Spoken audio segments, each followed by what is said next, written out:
Magandang araw po muli sa inyo mga kabansa. Ito inyong lingkodado Paglinawan. Mag-subscribe, mag-comment, at mag-share itong ating programa ngayong araw na ito dahil napaka-importante po itong topic natin. Narinig niyo yung huli nating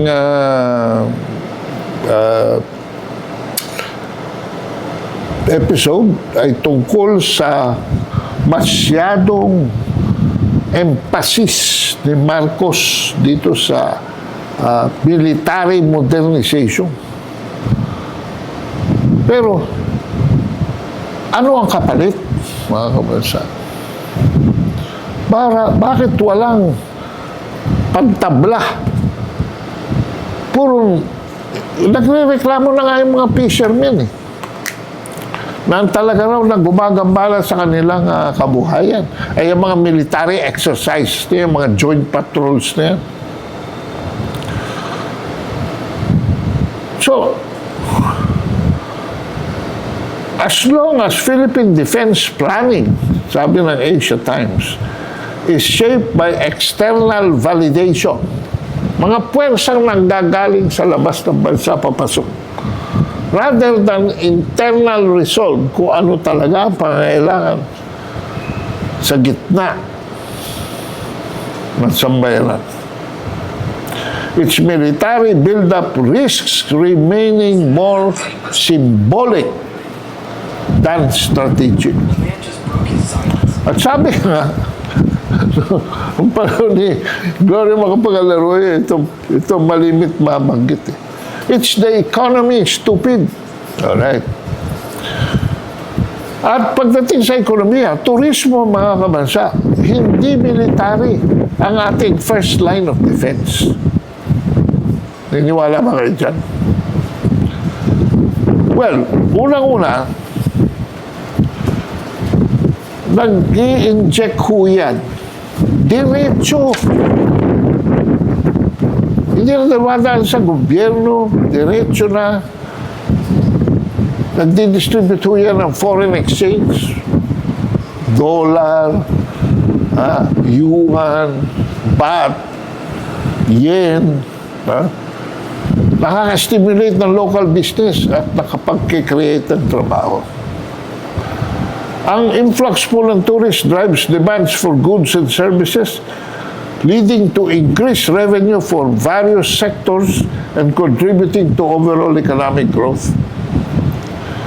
Tourism revenue, particularly from international tourists, brings in foreign currency, which is essential for the country to pay for exports, service debts, invest in development projects. Tapos, yung sinasabi ko, diretso sa bulsa. It has often been bruited about that one tourist creates two jobs. The tourism industry directly and indirectly supports a wide range of jobs from hotel staff to tour guides to restaurant workers, souvenir sellers, and what have you. Tourism creates demand for local products and services, benefiting businesses such as restaurants, hotels, transportation, providers, and craft shops. Ay, yung mga money exchange, kasama na rin doon. Increased tourism often leads to improvements in infrastructure, such as roads, airports, and public transportation, whether on land, sea, or air, which can benefit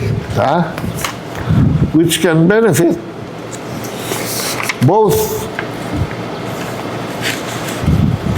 tourists and local residents. For economies heavily reliant on a single industry, lalo na tayo, wala tayong mga factory, mga kabansa, tourism can provide a valuable diversification opportunity, reducing vulnerability to fluctuations in global commodity prices and other sectors. Isa ho sa rason kung bakit nagtumasa inflation nagkaroon ng deficiency ang ating tourism industry. Tatalakayin natin dito, hihimayin natin mga kabansa. Nakapagpo-provide po ang tourism ng cultural exchange and understanding between societies, promoting tolerance and appreciation for diverse cultures. It can revitalize lagging regions, yung mga nahuli mga regions, pag pumasok. Katulad ng Bohol, mga kabansa. Dati ang Bohol was playing second fiddle to Cebu. Hindi ho ba, mga kabansa?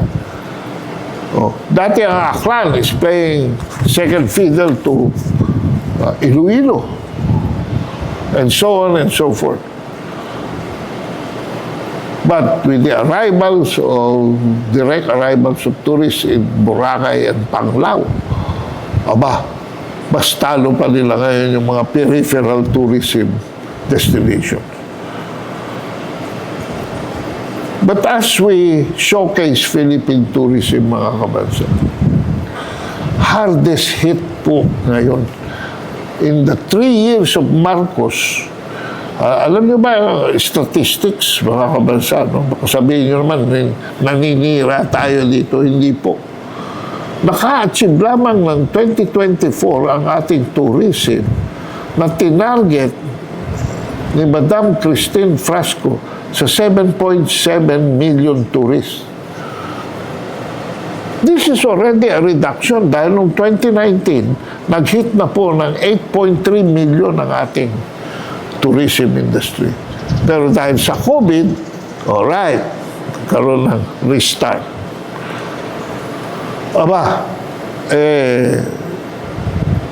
Wala pa hong 6 na milyong tourism ang dumating. Kaya na-short siya ng 23% at the very least. Ang problema nito, kung ang pagbabasihan natin, itong si Maria Margarita Montemayor, mga kabansa, Tourism Promotions Board, Chief Operating Officer, ini-estimate niya na sa bawat tourist, kumikita tayo ng $2,073. Yung mga incoming, they spend upon their arrival.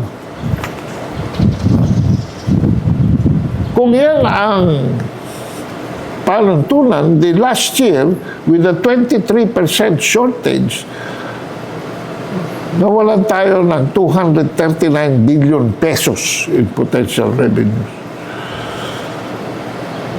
At ngayon, nagbabatuhan ngayon ng sisi, ano ba, sino may kasalanan, ganito. May decline po due to, ito na mga factors. Yung kaninang binanggit natin, yung Girian dyan sa South China Sea, nagkakaroon ng geopolitical tensions. May problema ang administrasyon, rising cost, impacting key markets like China and South Korea. Bakit? Additionally, safety concerns, perceived lack of cultural experience, and expensive flight contribute to the downturn. So geopolitical and administrative issues, foremost is the suspension of the e-visa system for Chinese tourists in the late 2023. While official explanation blames the concerns about fraudulent applications, the more logical explanation surfacing is the U.S. influence embargo on Chinese tourists imposed on our president and on our foreign policy as an offshoot of the signing of 4 additional EDCA bases for Americans in the Philippines. Ang arrivals have already reached 1 million in 2017, 1.3 million in 2018, 1.9 million in 2019. For a total of 4 million in 3 years. Mga Chino lamang po yan. Ano nangyari after the pandemic? The China market has been slapped advisories and restrictions despite ongoing efforts to restore the e-visa system. As a result, this market dampened from a total of 4 million Chinese tourists in the 3 years from 2017 to 2019 to only 618,000 in 3 years from 2022, 23, and 24.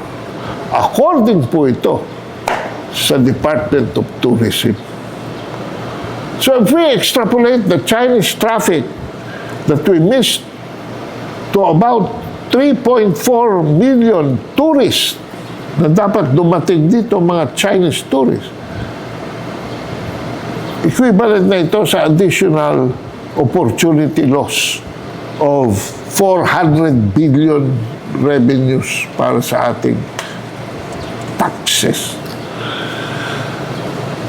So, ayan, aggravated by increasing crime rates, including incidents targeting specific nationalities like South Koreans, naka-raise ng safety concerns and has negatively impact tourism from those countries. Inflation, pagtaas ng mga presyo ng bilihin, pagtaas ng transportasyon at iba pa. So, compared to our ASEAN neighbors, we suffer by comparison.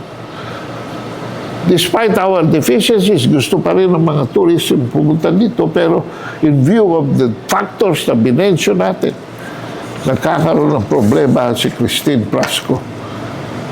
Kaya tayo ay nagtataka na isa siya sa mga unang hindi pinaltan, mga kabansa, ni Pangulong Bongbong Marcos. Palpak si Prasco. It's a fiasco. Ha?